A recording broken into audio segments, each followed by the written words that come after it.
Gratitude. Ownership. Leadership. Discipline.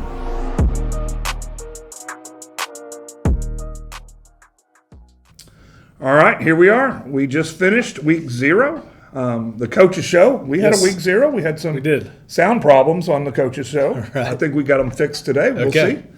And our camera shots are going to be improved. Then that's what happens between the first time you do it. Yeah, it's tough. With the new crew and the second time you do it.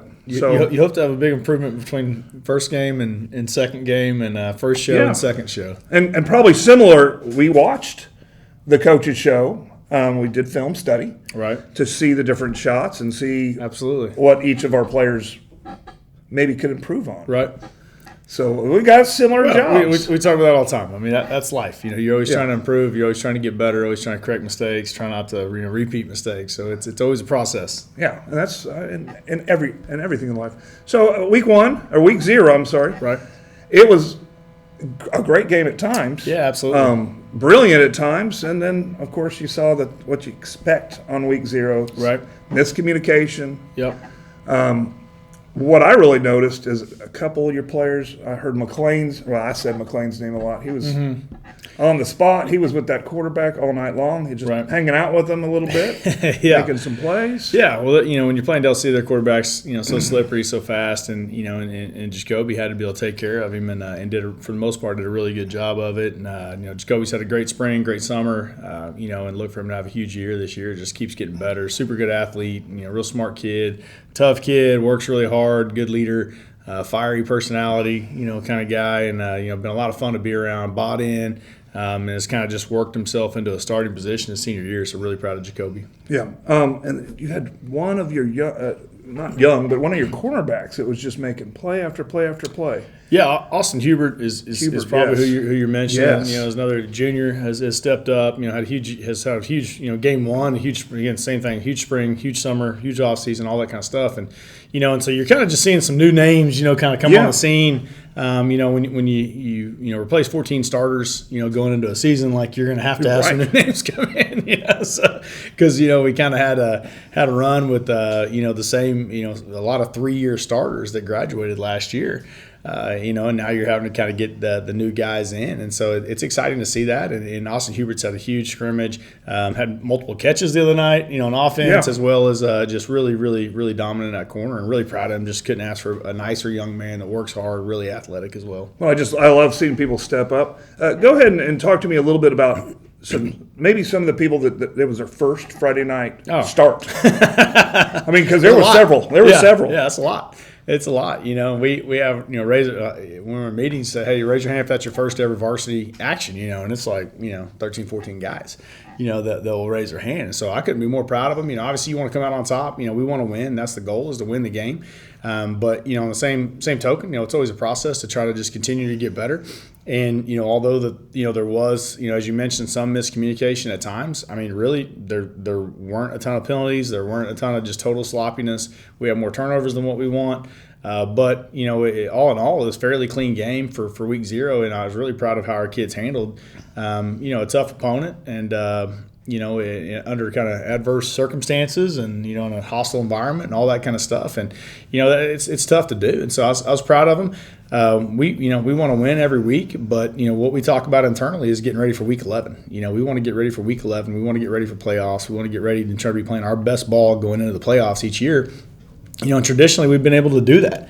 And so I remind them all the time that, whether we're 3-0 or 0-3 or somewhere in between these first 3 non-district games, like the bottom line is like we have to be getting healthy, we have to be getting better, we have to continue to improve. In our 20 season when we're in the state championship, we were 1-2 in non-district, and nobody panicked.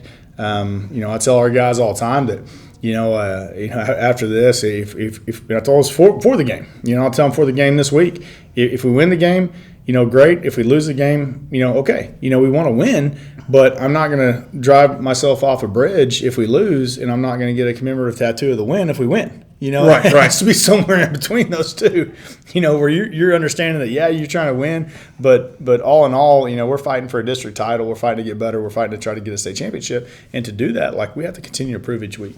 Yeah, and I totally agree with that. And the way I looked at the game is especially towards the end, it felt like everything was coming together. Yeah, I agree. I felt like the line was coming together. Yep. And I don't even remember which coach it was. An old A&M coach said we didn't lose, we just ran out of time. Yeah. And so literally that's what happened Right. to you guys. Because you had the momentum, but you only get 4 quarters. Right. And so you got to accept the, regardless Right. of what we might have said in the booth, Sure. you got to accept the referees walk off field, the game's over. Yeah, sure. I mean, it is what it is. Like you said, I felt like we had more time on the clock. Just being honest, felt like we did. I felt like if we play that same game at home, we win. We do. I was proud of how our kids, battled through, and that's kind of what I look at as a coach. What's the character of your team? Well, I got to see the character of our team. Battling back multiple scores down, 18 down to be able to come back and have a chance to win it at the end. And I felt like they deserved to win it at the end. Not make excuses and move on.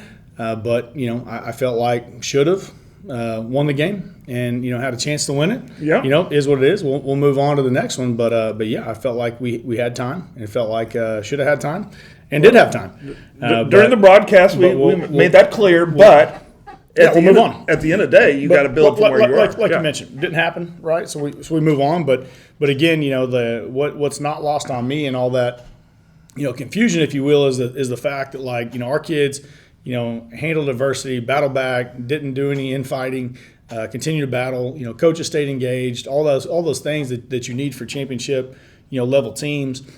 Came together, and I was really, really proud of them because you get to play a playoff type game, a championship type game, week 0 with a lot of new faces, and I couldn't be more proud of how they stood up. Yeah, well, and if we were a college program, a big time Division I college program, a lot of them they pay teams to come in and lose.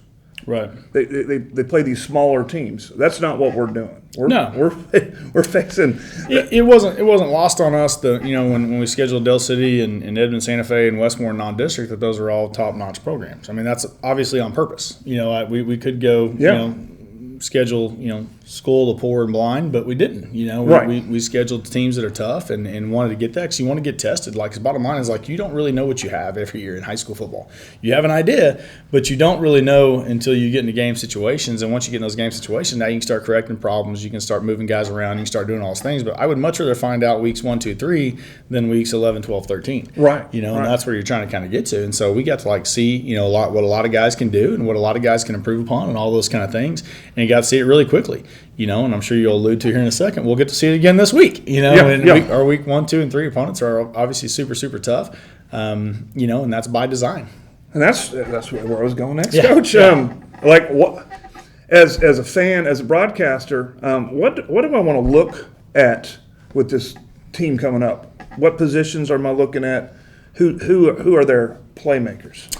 You talking about Edmond Santa Fe? Edmond Santa Fe. I mean, they have playmakers all over the field. Yes. It's 6A1 school, big school. Fun fact: Choctaw's record against Edmond Santa Fe over. So I believe it in the history of the school, and we've been able to break a lot of records here, and I plan on breaking another one. But they're really talented. Very big, very athletic, very fast. Well coached. All those kind of things. And so, they have playmakers all over the field. I think kind of what, we need to watch for is, can we hold up front? Can we get any movement up front, with our offensive line? And then also, conversely on the defensive line. I mean, they're massive up front on offense, and they want to try to pound the ball. They want to try to move the ball, and we're challenging our guys to hold up front. We have to be able to play bigger than what we are on the defensive side of the ball to be able to have a chance. And we always preach 11 hats of ball. That's how we've always played. That's gold standard football. We always get 11 hats of the ball and 11 guys coming to sting you on the pile. And we're going to have that. If we do those things, we'll have a chance. If not, it could be a really tough ball game for us because, physically we're outmatched in a lot of areas. But I love my guys and I love their toughness. Well, that's good to hear. But that's kind of what I kind of have seen from Santa Fe and what I love about how football works, especially with the young line, is every week. Yeah. We should see, and it's not necessarily the players are getting any better, but the players are working together better. They're covering each other's weaknesses and strengths. It's just a process, and again, we talked to our players about this. One of the boringest things in life that people don't like is that you can get better. You get better as the season goes on, and you get better when things happen, and it's always like, hey, if you lose a ball game, these guys are done. Well, I promise you we're not done.